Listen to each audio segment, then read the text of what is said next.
احمق اپنی بات سے اور عقل مند اپنی خاموشی سے پہچانا جاتا ہے۔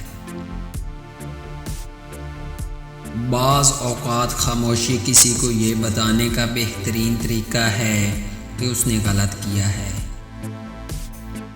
ناراض آدمی کو پیار سے خاموش کرو، بیمار انسان کو نرمی سے خاموش کرو، جبکہ کنجوس کو سخاوت کے ساتھ خاموش کرو اور جھوٹے کو سچ کے ساتھ خاموش کرو۔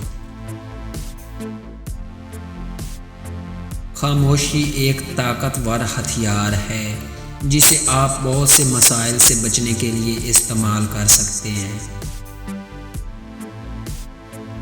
جب خاموشی کو ہتھیار کے طور پر استعمال کیا جائے تو یہ الفاظ سے بھی زیادہ زخم دے سکتی ہے۔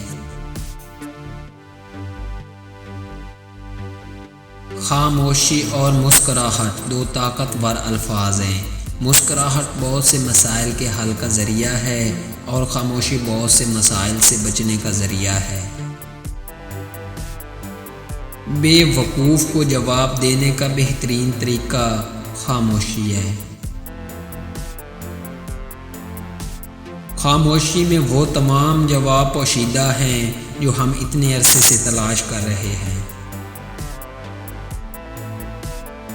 خاموشی خالی نہیں ہے، یہ جوابات سے بھری ہوئی ہے۔ کبھی بھی ہم کچھ نہ کہہ کر ہی بہت کچھ کہہ دیتے ہیں۔ آدمی جتنا سمجھدار ہوگا وہ اتنا ہی کم بولے گا۔ اپنا منہ صرف اس صورت میں کھولیں جب آپ جو کچھ کہنے جا رہے ہیں وہ خاموشی سے زیادہ خوبصورت ہو۔ خاموشی تب بولتی ہے جب الفاظ نہیں بول سکتے۔ آپ جتنے خاموش ہوں گے اتنا ہی آپ بہتر سن سکیں گے۔ خاموشی کا درخت میٹھا پھل دیتا ہے۔ کبھی کبھی خاموشی بہترین جواب ہوتا ہے۔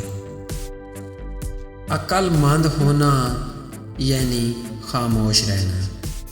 خاموشی بڑی طاقت کا ذریعہ ہے۔